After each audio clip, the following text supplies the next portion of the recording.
Ладно, в общем, подходит для меня этот мажор к концу. Что я могу сказать? Во-первых, записал меньше, конечно, чем хотел, но учитывая то, что я делал все в соло, пойдет, в общем-то. Сколько было проблем с поездкой и ну, вообще там... Если вам понравилось, обязательно ставьте лайк, подписывайтесь на его Подожди, канал. это в конце, подожди, ну ты... В общем, короче говоря, была куча разных проблем, И вплоть будет больше видео обязательно. вплоть до того, что мне организовали ноут Vplay офигенный, асусовский, который на аналитике здесь стоят, супер там мощный последнего поколения. Он пришел, к нему не работает зарядка, и мне пришел кирпич фактически. Я обошел здесь в Германии 3 магазина, я им показываю зарядку, они говорят, типа, парень, ты что вообще, это у нас таких зарядок в жизни не было, это какие-то супер мощные, такого вообще не бывает, типа, из этой серии. Ну, в общем, у меня этот кирпич пролежал, соответственно, все видосы делались на моем старом ноуте, которому лет 7. При этом... Дай мне новый ноут, я найду розетку. Завтра тебе принесу. Завтра принесу. Не, ну, на самом деле была идея, типа, на ночь оставлять его тут, там, заряжаться, но это... Не, это фигня, это... В общем, записал с китайцами, с двумя, ну, и с зарубежными игроками. Не, с Минески я ничего не... А чё Минески? Ну, жесткие, ты видел, что как они кричат? А Вичи не жесткий? Я с Вичи писал. Вичи? Не, Вич тоже ничего, но Минески это прям вот так. Ну, значит, в следующий раз. Вот Завтра с не, утра завтра с утра там свои планы. Но я тебя послушаю, на следующем чемпе будут Минески. Из наших кто? Жотн, по-моему, только я записал именно Вью. Ну и Миллионер там был с годом. Да и все, в общем-то. Ничего такого супер много не записал. Надо по чуть-чуть давать, пробовать. То есть дал человеку там шоколадку, ему понравился маленький кусочек. Вот. А потом дает... Понимаешь, в чем проблема? Большая стоит 4,99, да. Понимаешь, в чем проблема? В том, что на 4-м International было 12 выпусков Миллионера. Да? А сейчас их только 2. И люди говорят, типа, ты что там вообще делаешь? Где нафиг Миллионеры? Да он с какими девочками тусуется, то есть был... Видели его тут пару раз. Все с тобой ясно. Давай ты теперь подведи итоги. Ты, значит, сколько уже? 3 дня, получается, откомментил, ну плюс перерыв был. Да. Ты вообще устаешь от этого всего? Нет. Учитывая то, что очень интересные матчи, при этом сама по себе обстановка такая дружелюбная, то, ну, считаем так, что мы просто отдыхаем. А если усталость есть, то она физическая, но, как правило, вот когда там, ну, в детстве мы брали эти, как их там, вот это, как это называлось? Не, вот эти штуки из снег вот начинали. Лопаты. Ну, похоже, да, там такие большие были. То есть брали эти штуки, мы весь день работали, и в конце было так приятно, потому что у тебя все тело, оно дрожало, и при этом ты понимал, что ты сделал что-то хорошее. Вот. Есть такие же ощущения, да.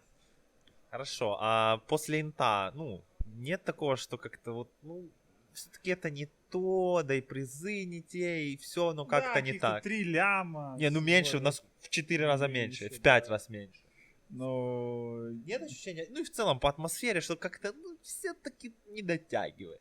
Ну, для меня здесь есть многое. Конечно, было бы здорово быть как у Valve, чтобы у тебя был просто этаж, ты выходишь из номера, у тебя там слева напитки, шоколадки, печеньки, там спустился вниз, а тут уже и ресторан тебя кормят. Да, так, конечно, было бы хорошо бы, если было бы так, но мы понимаем, что Valve немножко повыше, и другие организации просто тянутся. Вот если сейчас этот ивент пройдет хорошо, и организаторы нормально заработают, я уверен, с каждым разом будет все лучше и лучше. Так. Вторая тема, которую хочется поднять, это организации. Вообще, Да? что происходит у нас на сцене. Ну, так, в общих чертах. То есть, у нас остаются из освещения Нави, вы с Майлштормом, то есть Storm Studio. Это не Нави, это что? Хорошо, хорошо. И то Майл с большой вероятностью может до Dota 2 рухабу идти рано или поздно. А ты? Я думаю, у меня была уже одна история, когда я ушел из одной организации, где было все идеально, в другую организацию, где мне обещали горы золота. И... Пришел, а там овраг. А? Не, я в итоге пришел в организацию, Ну, как-то ничего не делалось, в итоге мы ничего не делали, я получал зарплату, и потом мне сказали: Дима, спасибо, ты сделал все как надо, давай. Свободный путь, да. Да, и пока, ну, раз, если на шторм-студии получается, то, может быть, имеет смысл продолжать. В общем, тема, продолжая я к чему. То, что ты допустим, говоришь, Maelstrom уйдет в Рухаб. Не, я предполагаю. Ну, да. Я вообще предлагаю, что рано или поздно может быть так, что все комментаторы уйдут Именно. в Рухаб, Я один буду в шторм-студии. Я к этому и говорю. То есть, получается, все идут в Рухаб. Да. Монополия.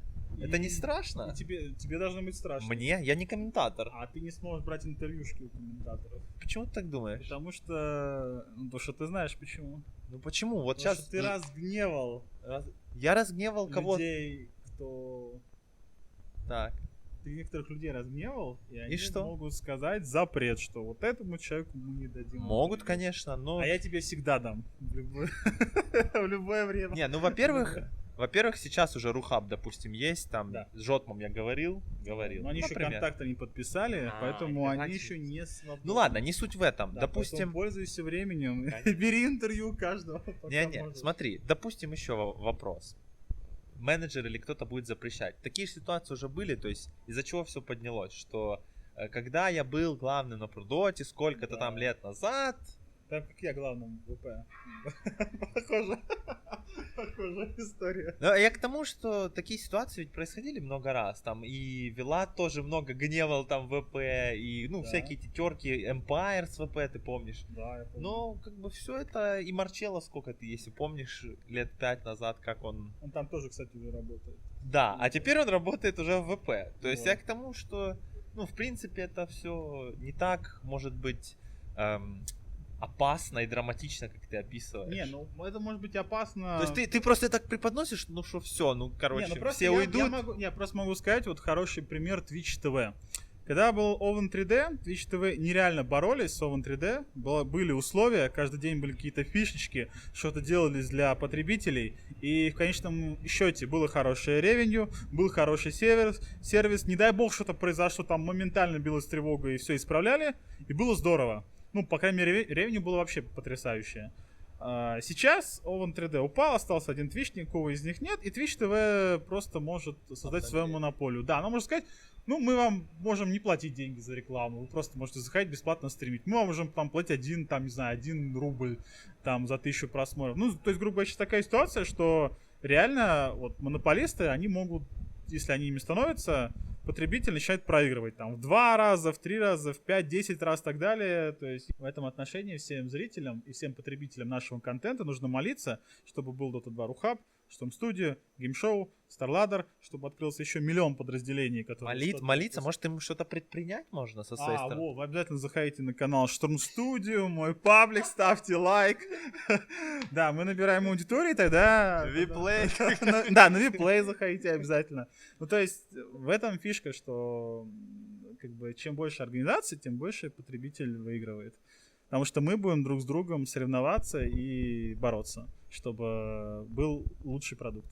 Как ты вообще видишь будущее доты комьюнити? Вот я, допустим, как думаю, ну, сейчас темпы развития очень высокие. То есть темп развития высокий у Хирстоуна. Там после того, как вышло он на мобильных приложениях, у него, по-моему, количество юзеров возросло до 130%. Если взять доту, то мы явно не на 100% работаем. То есть, может быть, у нас там лям прибавился, но это всего лишь 10% от его. И пока темпы роста идут так вот средненькими путями. Но если вот эти мейджоры понравятся, они будут прибыльны для Valve, они будут прибыльны для организаторов, то тогда наверняка будет больше играть людей, которые хотят, вот, допустим, попасть на мейн-ивент, и с большой вероятностью будет больше поток людей. Я со своей стороны скажу, я к чему клоню. Я вот, допустим, замечаю уже здесь, что начинаются какие-то движения, как типа в реальном спорте, что-то вот, чтобы взять интервью, поговорить с менеджером, менеджер поговорит с игроком, игрок может сказать нет. Раньше как бы, ты подошел к игроку, он такой типа, ну нет, такой, да ладно, давай, ну ладно, пошли. А сейчас как, ты подошел к менеджеру, если игрок скажет, ну нет, менеджер тебе сразу, нет, до свидания, все. То есть они как бы, да, в реальном спорте тоже так. То есть это раньше я мог приехать на ивент, да, за 2 дня сделать 10 интервью и как бы все считали это за норму. А в нормальном спорте ты попробуй, там, ты одно интервью какого-то там Месси, грубо говоря, ну, как Бернинг, да, возьмем, это Месси наш. Ты у Месси возьмешь интервью, все, ты там миллионер по жизни, победитель там и так далее. То есть это, ну, сложно организовать. Тем более там на 10-20 минут, как это было, еще и с переводчиком китайским. В общем, я к чему веду? Потому что сейчас все усложняется и непонятно на следующих чемпионатах, то есть я уже написал, допустим, на PDF топике, я думаю, за счастье будет одно интервью в день, если ты не от Valve, а просто, ну, как я, допустим, здесь, я вроде не от Valve, да, то есть мне Vplay оплатил. Я приехал от сторонней организации освещать турнир, и на следующих чемпах уже одно интервью в день будет за радость. Ты как думаешь в этом плане? Как будет все меняться? Да, я скажу даже больше, если, допустим, Virtus.a будут, ну, Virtus.a, Na'Vi будут сотрудничать с твоей организацией, допустим, ты там будешь от Vegas Squadron интервью брать или от кого-то еще, то они могут просто сказать, этим людям ты интервью не даешь. И здесь придется, ну, как бы, понимаете... Ты будешь обязан работать на организацию, чтобы взять у них интервью. Что-то Нет, такое. или заплатить этой организации, чтобы взять интервью. В реальном спорте, допустим, Месси там, ну, что-то платит за его время, он там зарабатывает. Ну, зарабатывает, да? Вот. Конечно. Вот его 20 минут времени стоит столько, и ты можешь там у него поспрашивать что-то, и, ну, сам, да, сам понимаешь. Вот, поэтому в нашем случае как? Интервью может взять кто угодно. Пришел любой человек с улицы, там, допустим, не знаю, на планшет можно снять интервью в нынешнее время, там, на iPhone, там, здравствуйте, туда-сюда. Да. Потом выкладывает на YouTube, и он на этом зарабатывает. Допустим, зарабатывают копейки, ну, если да, он... ну да, потому что у нас один YouTube, и кроме YouTube больше ничего нет, правильно? Вот тоже монополия хорошая. Да, кстати, хороший пример. Да, то есть тоже монополия, и вы там никогда не увидите. И мне нет смысла платить больше, пока ничего больше не появится. И, допустим, у него канал там 1 миллион подписчиков. Допустим, он с Америки берет интервью. Он возьмет и посмотрит на его просмотр, он заработает. А игрок ничего не имеет. И вот пока такой системы нет, но вообще в будущем было бы здорово чтобы просто те, кто берут интервью, автоматически начисляли процент ревенью тому, у кого они берут интервью. Ну, ты сейчас, допустим, у меня берешь, ты понимаешь. Намек ясен. Уже достаю кошелек из заднего кармана и прям башляю Last онлайн. Ну вот, и тогда намек вот он намек, что. То есть так оба выигрыши. А то вы хитрые, жадные интервьюеры, которые пришел тут, интервью ему не дают. Ну, сорян. Что поделать тут? Частично ты прав, но раньше как было? Раньше вообще не было нормального контента, и люди не знали, кто такие игроки, и, типа, да. Они знали там, может, ПГГ и все, одно имя. Поэтому я прошу только часть времени, я не прошу целую сумму, чтобы и ты, и я были довольны. Тебе сколько надо? Понимаешь, игроки тоже зарабатывают ведь косвенно, они все сидят в своих регланах и так далее. То есть это все спонсорская атрибутика, которая рекламируется на каналах, и они с этого потом получают. Я не должен тебе прям напрямую давать кэш, грубо говоря. Да, ты это через спонсора. Ты дашь их менеджеру. Нет. Который говорит со спонсорами. Ты получишь кэш через своих спонсоров, если ты игрок. Про игрок, ты заходишь сюда в реглане, там, Вега, да, у Веги тут написано то-то, то-то, то-то, то-то. Можно я скажу проще? Если они тебе не дадут интервью, то они все равно получат свои деньги. Меньше. Я же рекламлю их, получается, всех их спонсоров в своих видео. Ну, если на свою аудиторию. Ну, если ты позволишь залить это видео в мою группу, тогда да. Да подожди. Зачем ты берешь... Давай абстрактный пример. Представь, Вилат, допустим. Да. Вилат берет интервью у Веги. Вот. У Веги 10 тысяч подписчиков, у Вилата там 100 тысяч подписчиков. Да. Ну, больше еще, естественно. Но я примерные цифры беру. Соответственно, что Вилат должен заплатить за это интервью? Часть. Ну, то есть, грубо говоря... Зачем? Ты выкладываешь... Вилат их пиарит наоборот. Не, он их пиарит, но и они пиарят Вилата. То есть они ему контент за это дают. Это, понимаешь, это симбиоз. Это симбиоз, которым, ну, например, я считаю, что и одни, и вторые нужно, чтобы была и моральная, и материальная выгода. Ну, не знаю, почему такие жадные, как будто, я не знаю, вот Valve хорошая компания. То есть у нас, они дают процент игрокам, процент там этим воркшоперам, и все довольны. Единственная компания, наверное, в мире, которая реально делится процентом со всеми, кто с ними работает. Просто и другие компании, ты приходишь, тебе говорят, вот тебе, на тебе там 1000 баксов, мы там на тебе заработаем 100 000 баксов, но ты об этом никогда не узнаешь, давай сиди и паши. Ну, то есть, как еще Алишер Усманов зарабатывает? Не, ну, на самом деле, просто с Ютуба там смехотворные цифры, там Все нету... равно ты чувствуешь. Ты каждый раз, когда сделал что-то, ты вот посадил деревце, оно растет, и уже ты чувствуешь запах листиков. Уже хочется больше ухаживать за ним там. Может, это бонсай. Так, подожди, Лось, у меня важный вопрос. Тебя, как обычно, понесло. И у меня важный вопрос, потому что его задают очень много. Давай. Ты вообще под веществами находишься? Или ты просто очень энергичный человек? Нет, просто я, во-первых, никогда не принимал. Это первое. Вот. Один раз только в жизни попробовал, начал невероятно чихать, все, больше я никогда не принимал. Второе, я по-прежнему не знаю, что такое даже спайс, я даже не знаю, что это такое. Вот что-то говорят, ну ладно, бог с ним. И третье, я просто даю всем пермабан, когда я слышу эти слова, поэтому имейте в виду. Подожди, а ты упомянул, ты говоришь, все говорят спайс. Не, Это кто я, все? я не знаю, что такое. Ну, кому-нибудь. У нас там заходишь на канал, там первый вопрос. Там, короче, идет трансляция. У тебя на канале первый вопрос про спайс? Не, ну, допустим, запускает Шурм Студия стрим. И параллельно Старладер. И первый вопрос. Заходит зритель и говорит: у вас комментатор по спайсам сегодня? Если ты говоришь да, они остаются. Если нет, мы уходим на Старладер. Все, неинтересно слушать. Стратегия привлечения юзеров от ласта. Да, ну это как? Это получается, то есть как, тебя, грубо говоря, это что-то с наркоманством связано, да? Ну, то есть, да, люди тебя называют наркоманом, ну, просите пермабан вообще пожизненно любым юзером.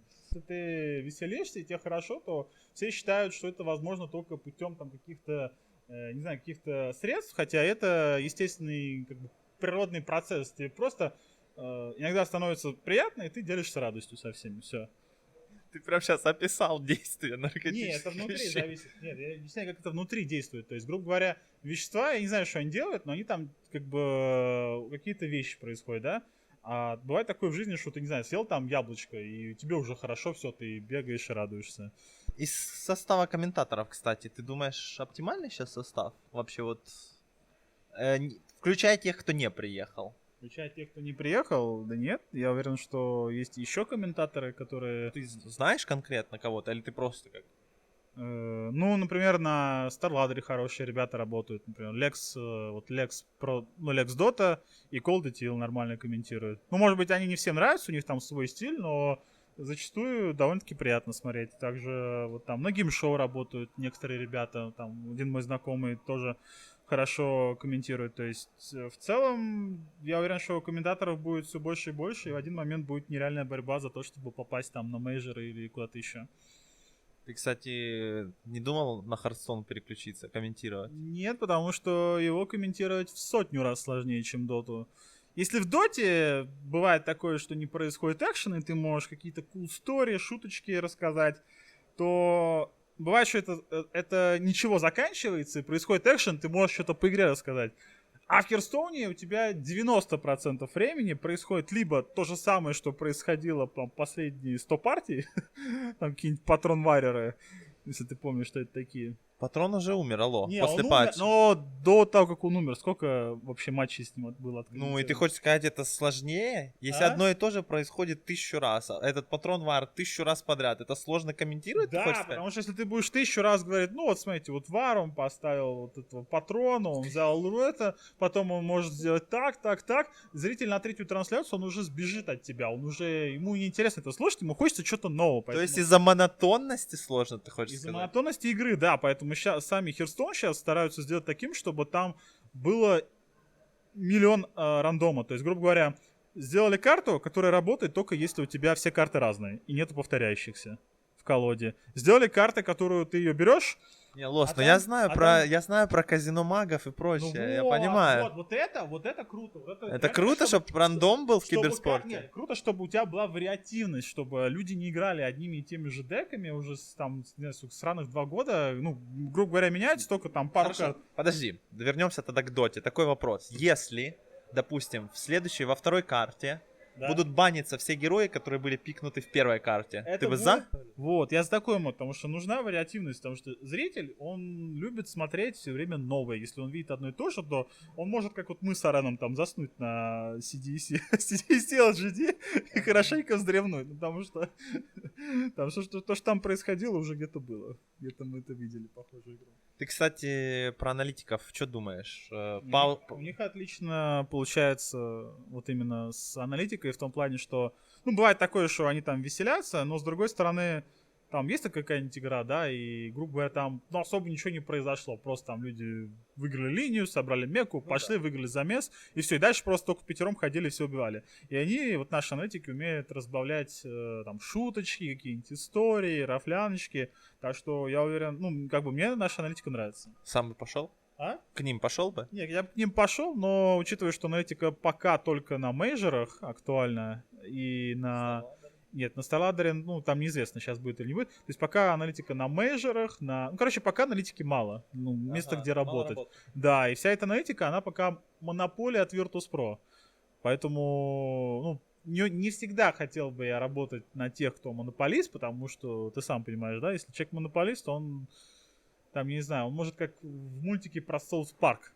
Там пришли эти пришельцы и были готовы работать за ЗП в 10 раз ниже. Всех уволили, все пошли там Не за пришельцы, а мексиканцы. Мексиканцы? Да. Ну да, пришли все, боже мой, все, в итоге всех уволили, взяли новых, и вот то же самое происходит, когда у тебя монополия, да, ты устраиваешь любую сумму, ты кого хочешь уволил, кого хочешь взял, там, и так далее, и так далее, и так далее. Фанат Саус Парка? Ну, в детстве смотрел мультик, потому что других каналов не было, но первые 3 сезона это огонь. Мне нравилось. Сейчас уже не? Не знаю, что там. Перестал смотреть. С чего мы начали? Про аналитиков. Про аналитиков, да. Наши аналитики классные ребята. Я понял, я услышал, мысль закончена. Да, бывает такой, единственный момент, что бывает такое, что была супер игра огонь, и хочется понять, как же перевернули. Вот в этот момент им нужно взять себя в руки, наконец, там, и четкий анализ провести. Но ничего, мы растем, учимся. Вот Лост говорит, я зря бросил интервью. Я тебе говорю, никто не оплачивал. Ну, надо искать надо. Вот. Ну, мне нужна была аудитория, я не хотел уходить. Потому что... Продоты? Да. А что там, аудитория у тебя была? Там была такая аудитория, которая мне нравится. А уйти, допустим... Тебе нравятся любители мам и пап? Там не только та. Понимаешь, это очень большая разница. Хорошо, подожди. Хорошо. Каждый день. Подожди. Не, ну тебе смешно кажется. Ну хорошо, давай сравним аудиторию, например, Нави и ПД. Давай. Ты зайдешь к Нави, ну, почитай комментарии, допустим, к их интервью, которые они делают. Да? Или к моим интервью, которые смотрят юзеры Нави. Но это совсем не тот фидбэк, который я хочу.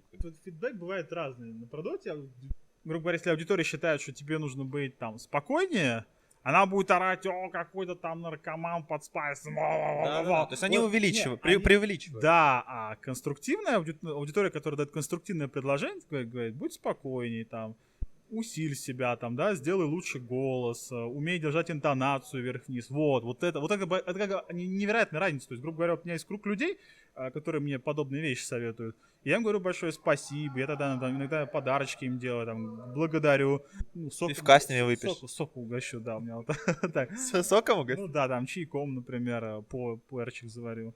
Вот. А есть люди, ну это хороший сорт, если что. Вот. А есть люди, которые наоборот, вот они короче, вот начинают, грубо говоря, срать, и они считают, что это конструктивная критика. Вот, когда-то я был таким же дядей, и я тоже так считал, но там был полный пипец, и мне в один момент чуть конец не настал. Потом резко мне сказали, что можно действовать по-другому, и с этого момента все, кто вот так делают, в черный список улетают вообще сразу. И жизнь резко наладилась. Просто. То есть ты сам таким был, а потом таких, как ты, начал просто удалять. Да, ну как бы да, там с родственниками, которые там живут рядом, 2 года не общался, и они поняли все там, да, он попей у меня годик в муте сидел, потому что он, ну, был не самый приятный товарищ. Да ладно. Он тоже был таким конструктивным критиком, который любил вот тоже, уроды, там, ничего не делаете, задолбали фидеры сраные. Вот, а мы к ним пришли к тому, что вместо этого говори Пупей, там, будь осторожней, там, будь порисковей, иди умри там, ну, специально, а я всех убью, вот, то есть, чтобы он давал четкие действия, вот тогда у нас все получилось. Давай, возвращаясь к теме. Давай. Там твоя аудитория. Да, там была Да. аудитория. Который И ты в- кинул. Ну, уже да. Уже да. Уже- Вот уже видишь, пришлось. А мог кинуть раньше намного. Мог ради кого? Нави? Ради... Ну, Нави ты, кстати... Ну, ради кого? Ну, ты мог пойти на любой. Куда- ВП куда- мог пойти Кро- редактор. Ладно, давай ВП пока оставим тему, Хорошо. потому Ну, что... StarLadder мог попробовать пойти, у тебя Так. же там... Так, Ну, на Нави мог пойти, боже мой. Ты знаешь, сколько нам... сколько? Ты знаешь, Нави, нам- Старладер, кто еще? Что? Ну, куда я еще мог пойти? На двору еще скажешь? По Куда? двору, кстати, нормальный сайт, что тебе не нравится?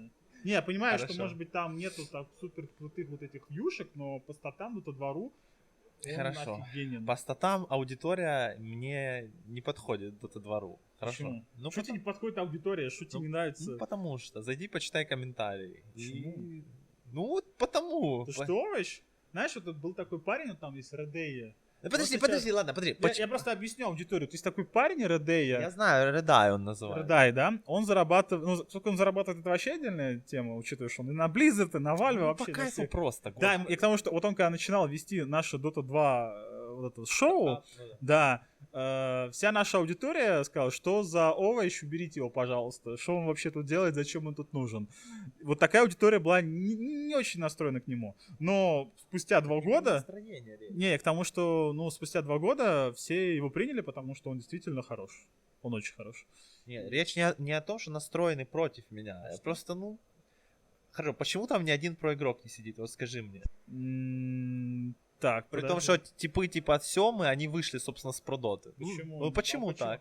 И я могу почему? сказать, почему на продоте сидели люди. Я могу Сейчас. сказать, я Ну, могу сказать, не, сейчас там уже мало кто Ну, сидит. я тебе Щас- говорю, вот Семы и все остальные. сейчас тебе там сидят малые, которые больше никуда не идут. Сейчас, Малые. допустим, там вся школа старая ушла, там Смайл, НС, Да. я. Пришла новая Пост. школа. Не, Вон пришла- тебе Вега, я тебе говорю, не, пол пришла- состава с ПД. я тебе объясню почему. Потому что это единственное место, где сохранился форум. Единственное. А на Доте двору нет форума? Он слабый, он не развит, они не занимались развитием форума. Они когда видели форум про Дота, в принципе, вся про Дота это один большой форум. Все, там больше нет ни хрена. Но есть еще новости там, когда-то печатаются. Ну, грубо говоря, вся про Дота это был изначально форум. Один-единственный монополист. И сейчас этот монополист к чему привел? К тому, что вот то отношение, которое на этих форумах есть, оно перетекает на Virtus.pro, на Na'Vi, на Dota 2.ru. И, ну, по цифрам видно, что Продота падает вниз, и хрен сейчас ищет, кому бы ее продать, эту Продоту. Ну, как вариант. Откуда у тебя цифры по Продоте? Потому что Ну, у меня ты есть можешь цифры по зайти на Продоте. ты можешь зайти на любой, не знаю, дефолтный сайт, который чекает статы Да, тех или иных сайтов, да. посмотреть на графики. Да. И по графикам видно, что Продота идет вниз. Когда она идет Я могу вниз? сейчас тебе показать, если ты возьмешь. Вот, я У тебе меня могу просто, можно не показывать, у меня просто есть доступ к статистике Продоты. Точнее, Да. он был пару месяцев назад. Я тебе могу сказать, что были несколько падений при переезде, было падение года 4 назад. И еще где-то небольшое падение было. В целом, оно не идет, как ты показываешь, вот так. Ну, то есть вот так. Оно держится на Вот уровне... так. Не, оно Оно на одном не- уровне держится Оно примерно. падает. Тебя обманули. Тебя обманули по числам, чтобы ты остался там работать. меня Но ты обман- ушел, красавчик. дай Лост, я тебе говорю, никто меня не обманывал. Еще. В общем, аудитория на Прудоте была моя, которая мне нравилась. И уходить было вариантов. Вот там перечислял. StarLadder, Na'Vi, ВП. Ну, ВП не берем, поскольку, как ты сейчас понимаешь, это мне аукнулось за 3 года или за сколько, Да, когда... ты нормально окнулся. И И- ты еще будешь пожинать Да, плоды. да хоть, Потому окей. что, понимаешь, деревце выросло, оно посильнее. Хорошо, теперь. пускай. Хорошо. Пускай так. Или Но я, деревце, а этот, мамонтенок, он стал мамонтом, я, и я- всё. я к тому, что я бы и сам туда не пошел. Даже Правильно. несмотря на то, чтобы... Правильно. Мы не дадим И- монополии И если... захватить. Не-не, ну если Я бы... буду комментировать, ты интервьюшки брать. Там подожди ты. В общем, я бы туда сам не пошел. Даже если я пошел, меня бы туда не взяли. То есть ВП отпадает. Остается Na'Vi, StarLadder, кто еще? Ну, Виплей ТВ, например. Не, остается. ну в то время из крупных кто был? Там Виплей как-то, ну, непонятно было. Да. И, может быть, буржуи. Gosu Gamers, Join Dota. Вот, кстати, там могли иметь свои виды. Да, меня звали на Gosu Gamers как раз годика 2-3 назад. И это очень хороший сайт был. На главного Он и редактора. щас очень Я классный. отказался. Не, на самом деле я отказался, потому что им нужна была постоянка, а у меня постоянка в реале была. Я не мог, сука, времени уделять. Но, я к чему? Очень многих сайтов, вот те же Na'Vi, допустим, у них требования жесткие. То есть на Прудоте у меня была свобода большая. Я мог работать, когда я хочу, и у меня не было требований. Эти требования, ну, от наших организаций, они всегда сводятся к тому, что ты видишь там миллион правил, но когда ты входишь в компанию, ты видишь, что там максимум 1/10 их часть исполняется. Ну, хорошо. Одно правило, это которое я помню очень четко. Ты должен быть в Киеве и посещать их офис. И это касалось и Старладдера, и Нави. Я просто вел переговоры с ними всеми. Надо было переезжать в Киев. Мне это, соответственно, не подходит. Я не хочу переезжать в Киев, чтобы работать в киберспорте. У меня есть обычная работа, которая меня устраивает. Так что получается так, что у меня вариантов-то особо не было. Ну, то есть я, естественно, со всеми этими организациями общался в свое время. То есть были какие-то или от меня попытки, или от них предложения поступали, но так получалось, что условия не подходили, и вот Ну, все. И больше организаций-то уже и не осталось. Ну, раз не подходили, то знаешь, что сейчас они по-любому подойдут, рано или поздно. Сейчас у меня есть Vplay. Вот, и я рад, что ты нашел свое место. С продота на Play. Огромный прогресс. Как вырос-то. Не, ну Поднялся. смотри, тут речь о чем? О том, что в целом я почему на год пропадал? Вот, потому что не было спонсирования от Продоты, а на других организациях условия не подходили. А я Вот, думаю, вот и весь ответ. А я думал, просто International не было, и ты решил, ну нафиг мне там мелочами заниматься. Лучше сразу, Не-не-не. лучше На сразу самом них деле, заеду. я подумывал, вот как после 4-го инта, я подумал сначала на DreamHack съездить. Ну, как обычно, я ездил обычно на зимний и летний, а потом International. У меня такое расписание было. Зимний DreamHack. Состав просто вообще никакой. Virtus.pro, по-моему, только тогда анонсировали какой-то очередной смену состава или что-то такое. Ну, в общем, это был абсолютно новый состав, не сыгранный, ничего. И куча было таких, типа, средненьких команд, может, одна топовая. И, значит, это все начиналось в Стокгольме. То есть, ну, в Стокгольме я не попадаю, надо ехать уже на сам DreamHack. А на DreamHack было что-то типа 6 игр. Ну, короче, очень мало, они как-то сделали странно. Было очень мало игр, смысла ехать не было ради 6 игр. Окей, зимний пропустил, летний. А на летний у меня уже, ну так, особо и желания не было, и работа. В общем, получилось так, что и летний я пропустил. То есть и работа, и в целом оно было так как-то... И оно уже тогда было... То есть я еще до летнего DreamHack, я, естественно, писал Вилату, я ему писал еще где-то с февраля того года, типа, ну, рассчитывать вообще на инвайт или нет. Ну и как-то так вот вначале он говорил, типа, ну пока не знаю, не знаю, не знаю. Ну и все, потом как бы за месяца полтора я примерно уже знал, что меня не позовут. Ну, я, в принципе, ничего и не предпринимал, потому что я сказал, окей, у меня в реале найдется чем заняться, и отпуск. То есть, получается как? Я сейчас работаю, и, соответственно, на International я должен брать отпуск. Полностью этот отпуск посвящать еще работе. Тут я был, ну, не то что прям сильно расстроен. Окей, пропущу International. Но подключился хрен. Неожиданно, его нигде не было. И он, значит, тут пишет... Он такой, оп, 10 лямов. Не-не-не, Я он знаешь, что такое? слышал. Он такой, знаешь, из серии за полмесяца до турнира, значит, где-то уже предварительный список вывешивают, или что-то вообще, или он просто мне написал, типа, ты едешь? Я говорю, да нет, типа, я уже давно знаю, ну, типа, меня не позовут.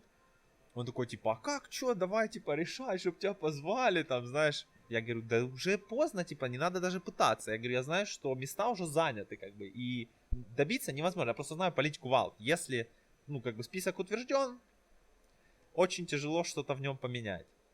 Как облака, собственно, выбили. Это тоже там целая длинная история, но это тоже было за счет того, что хрен начал что-то поднимать, и не только хрен, а разные там порталы начали и комьюнити писать, и облака в итоге взяли. Но в целом это сложно осуществимо. Я ему сразу как говорю, я типа не хочу особо, то есть настаивать еще, ну не взяли, ладно. Он, нет, давай, тыры-пыры, вот. В итоге это ни к чему не привело, но ушел я с продукта не поэтому. Там свой конфликт был, тоже с хреном, просто человек забросил продоту на долгое время, и к этому International уже пошел разговор продавать продоту кому-то. Факер был одним из претендентов, кстати. Но... Он бы там разобрался. Да, но, слушай, как все обстоит. Прям перед International, буквально там за 3 дня, хрен появляется, говорит, все, я никому ничего не продаю, я нашел кого-то там, кто за рекламу заплатит за месяц, ну что-то такое. И все, в общем, все накрывается, то есть опять он остается у руля, еще не на неопределенный срок, ну как бы я уже, ну, я не мог дальше работать, это нереально. Уже я и так столько лет работал, оттуда была пора уходить. И я оттуда ушел, а дальше у меня была цель, новости писать я не хотел, поэтому я начал искать организацию, которая бы меня посылала на ланы, и нашел. Ты ее нашел.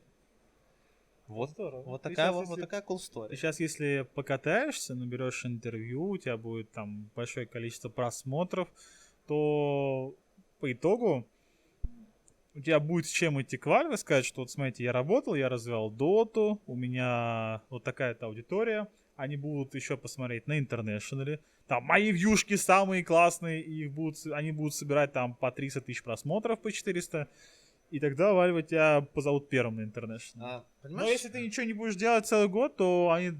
Не, Ну, послушай, тут вот так кстати, вот. очень у тебя хороший коммент, и у меня есть на него несколько ответов. Во-первых, взять, допустим, официальный ваш рухаб вот здесь. Инеска берет интервью, оно по всем, ну, по твиттерам, по соцсетям идет, и это автоматом уже, ну, там, плюс сколько-то тысяч просмотров, грубо говоря. У меня, естественно, такой поддержки нет. Потом что делается, допустим, когда идет речь о кого брать на официальное освещение, приводится статистика. По статистике у него просмотров больше. Ну. Да, поэтому, чтобы в этом... То есть, подожди. То есть, это первый момент, который я хочу отметить. То есть, то, что даже если я буду ездить весь год, это абсолютно не означает, что меня позовут освещать от Valve. Поэтому тебе нужен сильный союзник, у которого будут соцсети, который будет помогать развивать свою Ты медийность. опять на ВП намекаешь? Ну, разные организации. ВП, Нави. Кто еще? У У кого сильные соцсети? Две. сильные соцсети. Ну, жесткие прям такие. Только две. Нави и ВП. Ну, StarLadder вроде тоже нормально имеет. Ну, StarLadder это примерно то же самое, что ВП. Ну, Нет, это другая Нет? организация уже. То есть StarLadder сейчас с ВП это две организации, которые сотрудничают, точнее борются. И нам выгодно, чтобы они продолжали это делать. Да? Поэтому, ну да. Ты чё мне со думал? стороны кажется, что это как-то наоборот все чуть ли не к объединению идет. Нет, Нет? такого никогда не будет, да. То есть сейчас просто так получилось, что остались контракты, остались как бы, ну, старые контракты, их нужно доработать. А потом уже Dota 2 Рухаб, он идет куда угодно, а StarLadder, он либо нанимает комментаторов с других студий, один из них это Dota 2 Рухаб, например, или вариант номер 2, взращивает новых комментаторов. Вот там уже парочка есть. Второй мой комментарий о том, что, ну, допустим, меня позвали официально освещать. Проблема в том, что я с этими людьми не работал на протяжении года.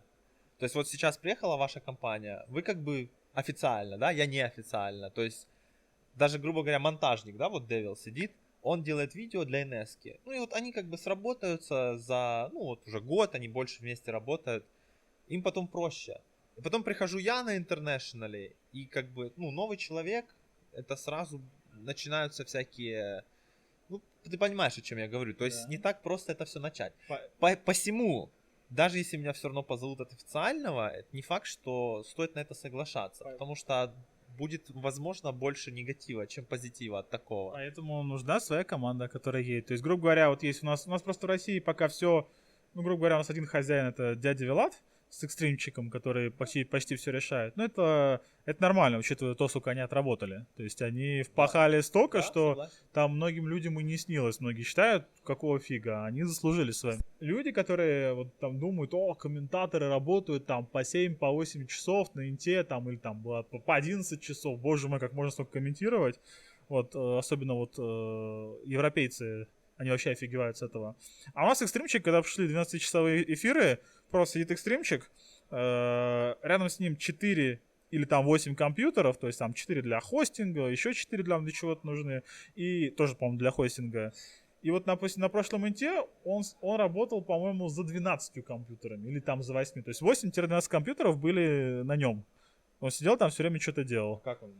Между Ну, клавиатурами пришел прыгал? на компьютер, все настроил, запустил игру, окей, там он стартанул. На А, другом в этом компе, плане, на всё, другом понял. компе у тебя там стрим в доту ты выводишь. Ну, грубо говоря, вот он так вот сидел. То есть он один был и режиссером трансляции? Да. Не, режиссеры были другие. Режиссер, говорю, он игры выпускал, он был Ага. хостом, он был администратором, был тем, кто делал всё, сетки, понял. тем, кто там принимал решения в любой ситуации. То есть, грубо говоря, это человек, который по количеству работы, я не знаю, он победил, не знаю, всех вообще. То есть ни один человек, ни одного человека я такого в жизни не видел. Так, это окупается ж теперь? Ну, сейчас это окупается, потому что он работал 3 года за очень низкую зарплату, потому что монополия Старладера была, ему было некуда идти.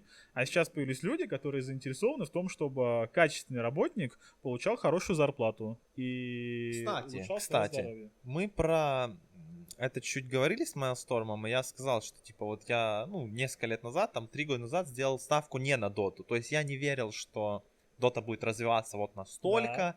Окей, я пошел в обычную работу, но в принципе не факт, что это было ошибочно. Ведь представь, допустим, если бы я сделал ставку на доту, и вот через 2-3 года была бы такая же ситуация, допустим, как сейчас с Козой, или не с Козой будем говорить, как сейчас с ВП, то есть то, что у меня проблемы с получением контента, но она была бы более глобальна, то есть это была бы не какая-то конкретная организация ВП, а вот что-то, допустим, не знаю, с Вилатом я поругался, например, жестко, и он бы сделал так, чтобы мне вообще никто не давал интервью. И представь, моя карьера зависит тогда только от этого. Это, я повторюсь еще раз, это только из-за того, что сейчас весь Рухаб, он под, грубо говоря, 2 начальника, это Вилат и Экстримчик, и они решают все. Возьми англоязычный продакшн, да. Там есть Beyond the Summit, Join Dota и Dream League. Это где OD Pixel и Drax. Да, и они набирают обороты. И там нет такого, что зовут одних, а они все решают. Нет. Они зовут всех представителей своей студии, они там садятся за общий стол и вместе решают, как они собираются. Понимаешь, ты правильно говоришь, но у нас-то этого нет и в ближайшие 10 лет не будет. А я бы уже сделал ставку, на это. Я иду к тому, что неизвестно, что будет через 10 лет. Может быть, будет монополия, и все мы будем страдать, и вы в том числе. То есть неизвестно, как будет. Я просто к чему веду. Если бы ты работал 3 года и как-то подружился с нужными людьми, которые набирали свою силу, то с большой бы вероятностью ты бы был вот как Экстримчик, который начинал с нуля, он просто писал новости, и он сделал свою ставку там на Вилата, на человека. Да. Если бы ты сделал так же, то у вас с большой вероятностью ты сейчас был одним бы из самых этих медийных интервьюеров, который бы был на этом ивенте. И скажи, что бы это мне дало? Не знаю. Вот именно, вопрос. Что тебе сейчас это дает? Зачем ты интервью? Не, сейчас это мне в кайф. Ну вот, оно бы тебе дало кайф, боже мой. Подожди, я сейчас менее медийная личность, но все равно это кайф. Это было бы намного больше кайфа, ты хочешь сказать? Да, то есть ты берешь интервью, допустим, у 15-20 разных людей, ты придумываешь очень хорошие вопросы, у тебя всегда гибкие темы, ты умеешь подстраиваться под собеседника, и, во-первых, в кайф с тобой интервью, тебе интервью давать, в кайф это смотреть, это дважды, и в кайф это людям, кому-нибудь. То есть люди, когда смотрят, им это тоже нравится, и, грубо говоря, ты творишь добро. Чем больше добра ты творишь, тем больше кайфа, и тем больше денежек. Да. Денежек пока все равно не так много. Не, понятно, да. Но по поводу... потом поговорим, я тебе скажу. Хорошо. Но по поводу кайфа, опять же, давай поговорим по поводу кайфа. Но сейчас все равно идет, да, меньше пускай, но все равно есть что-то. То есть ты хочешь сказать, что вот так, как я сейчас, да, работать там на четверть ставки, это... Нет, нормально. Учитывая, что у тебя есть основная работа, ты в идеальном положении. Единственное, что ты жертвуешь своим отпуском. То есть, если у тебя девушки нет, в принципе, это нормально, потому что мужчины, они нечувствительны к отпускам. Если взять, допустим, меня и мою жену, то это каждые полгода просто начинаются вот эти двое, знаешь, как не знаю... Кошка, которая хочет секса, и там бегает просто и говорит «хочу». И вот то же самое у меня иногда происходит. То есть меня силы, точнее, меня провоцирует на то, чтобы я поехал отдыхать, а я не хочу ехать отдыхать, я хочу работать. Вот. Ну, тут еще опять же, понимаешь, девушка все-таки это не так. Девушку можно и с собой взять. Но вот если у тебя уже жена и ребенок, это уже... С собой куда-сюда, это не отдых для нее, если что. Почему? Она будет... Ты приходишь, тут Wi-Fi еле... Подожди, ей, допустим... Во Франкфурте делать нечего. Нам это сказал Вилат в первый день, когда приехал. Грубо говоря, такой город, что особо нечего делать. Все равно в кафешке пойти, шопинг, отлично. Европейские все можно найти. Боже мой, всю жизнь мечтал. Не ты.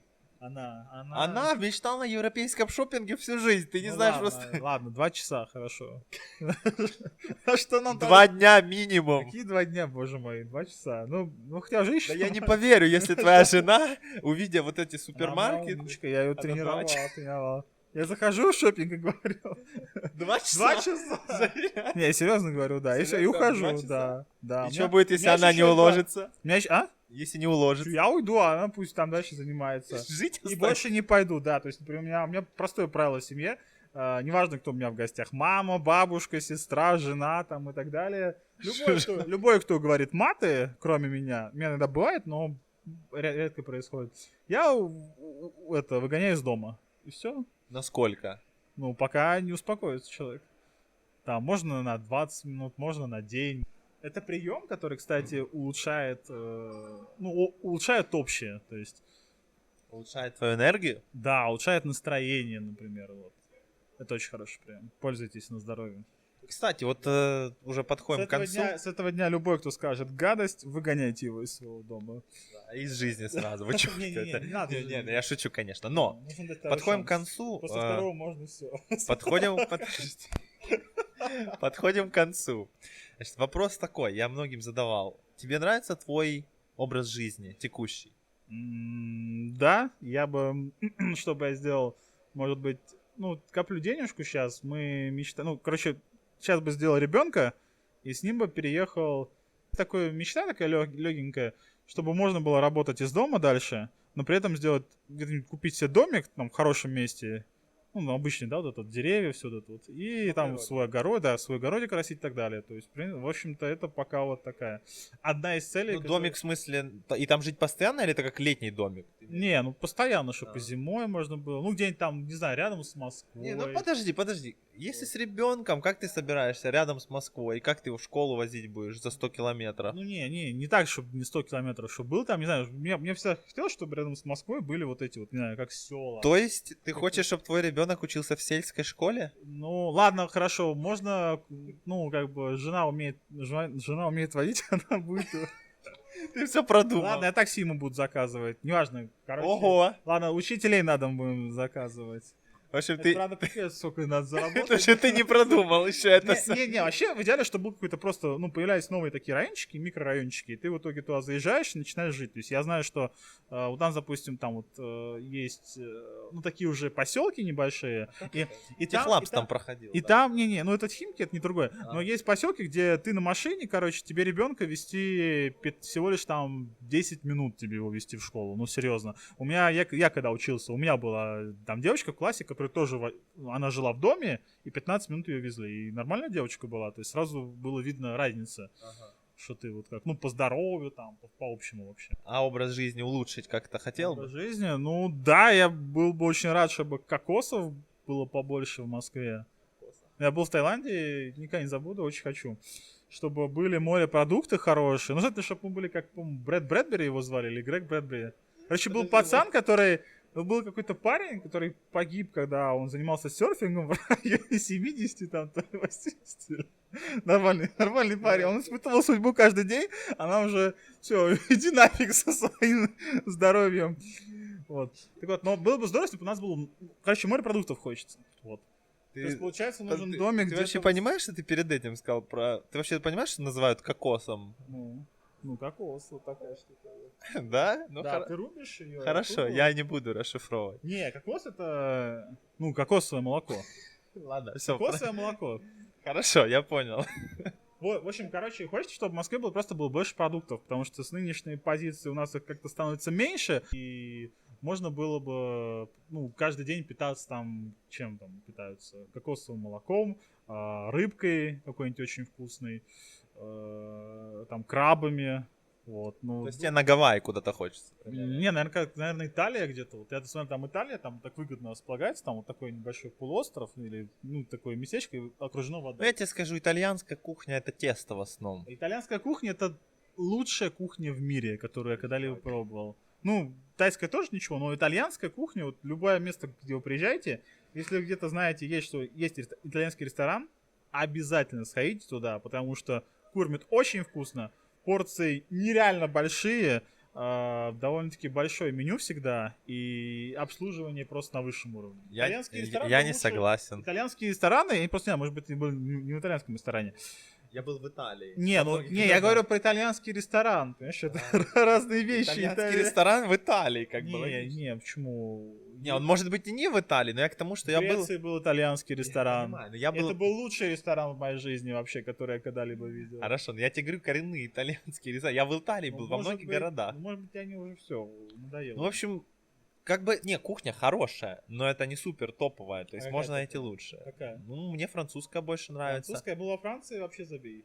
Я не говорю про лягушек, то есть, ну, у них есть и морепродукты, лягушки это не. Мы были во Франции много раз, мы приезжали на ЕСВЦ, и как бы мы ни старались ходить по топовым заведениям, но мы как-то так и не нашли вот это вот. Что, там устрицы такого ничего не было? Там в каком-нибудь соусе классно? Ну, я поищу, если буду во Франции. Вообще, и у многих стран, которые близко к границе с нашими постсоветскими, у них тоже, вот ты говоришь, порции большие в Италии, у них порции так вообще, то есть если ты поедешь через Польшу дальше, там, ну, что взять, Чехию какую-нибудь, там, во-первых, пиво классное, а во-вторых, порции, то есть ты заказываешь там на 5 евро, тебе приносят тазик такой. Да-да-да. Вот это реально порция, в Италии такого нет. Я помню, мы когда-то приехали в Казахстан, там попросили, какая-то вот столовая была, там был... Не помню, Ocean был парень с ником Ocean, классный вот мужик, за что им большое спасибо. И он нас свозил. Он говорит, ну что, ребят, будете? Мы говорим, давайте там первое и второе там. А будет какую-нибудь там закуску? Ну, давайте закуску там. На каждого, да, на каждого. Просят закуску. В общем, чтобы не соврать, одной порции закуски мы наелись. Ну, почти, да. А потом нам принесли лагман, и там еще что-то рис. Мы это посмотрели, обалдели и поняли, что если уж совсем будет тяжело, то в Казахстан можно ехать и оставаться жить. И оставаться жить, да. Слушай, там было божественно. Кстати, вопрос пришел. Как ты вообще семейным человеком стал? Я 3 года назад или 4 вью с тобой брал. Я не мог слова ты сказать. Вообще... Не то же. Самый задрот был, который боялся. Подожди. Со мной ты 30 минут. Это было первое интервью огромное. 30 минут с Ластом называется. Ломаем стереотипы, я как сейчас помню. Ну ладно. 30 минут ты уже со мной тогда говорил. Но тогда не казалось, что ты можешь вот так уже через несколько лет уже с кольцом на руке, так сказать. Ну как бы... Как это поменялось? Ну получилось так, что когда вот я тактически планировал уйти в инактив, то есть это было время, когда я 6 месяцев не играл в доту, я как раз вот вместо того, чтобы играть в доту, там ходил на разные курсы, ездил к знакомым. Бизнес-курс или... Не, ну разные курсы там. Курсы бывают разные, не знаю, там курс, сейчас, дай, саморазвитие. Не, это как бы любой, не знаю, школьный урок саморазвития, там, по ОБЖ, например, или по физкультуре, это тоже саморазвитие. Так. Добро пожаловать в реальный мир. Общаюсь, во-первых, с людьми, у которых там хорошая семья, все здорово, и они разные приемчики рассказывали. Вслед за этим там некоторые курсы были, ну, немного, но достаточно, чтобы там узнать основы основ, там, и ПК мастера, там, что-то говорили, и так далее, и так далее. И потом пошла легкая практика, то есть так получилось, что где-то за, там, 4 месяца, ну, там, с 2 девочками, не, даже за 6 месяцев с 2 девочками хорошо пообщался, много узнал, и в один момент подошла та девушка, которая мне хорошо подходит. Машенька. Вот. Да. Как ты это понял? Просто увидел? Ну, да, приятно было. То есть, как это называется, любовь с первого взгляда, но в нашем случае просто как посидели, пообщались, понравилось, а давай еще, а давай, и так вот 5 свиданий, да, и дело в шляпе. Это жесть, это что это такое?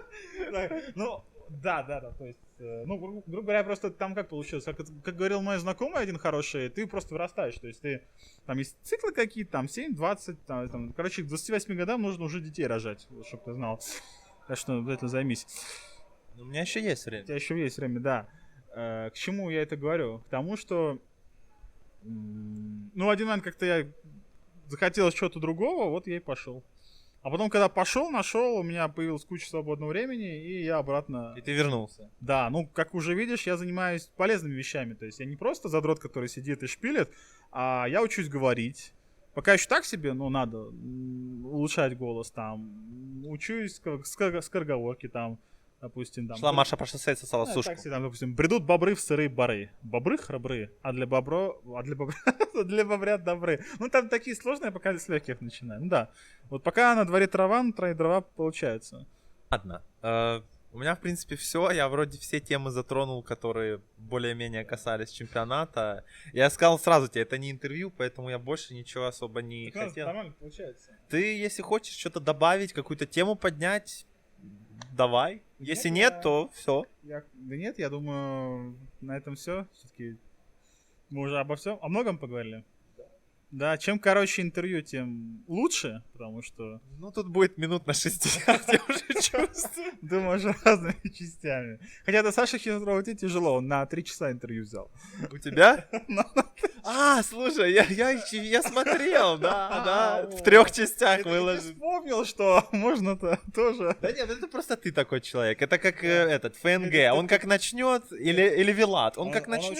ученик был, начинал. А да. ты Вилата ученик, правильно? Ты Ну, у него. частично, да, он тоже был нашим Ну, менеджером, он там, Ну вот видишь, видишь, да. я помню, как ты с Вилатом, если общаешься, то это гарантированно хорошее длинное интервью. Это просто человек такой.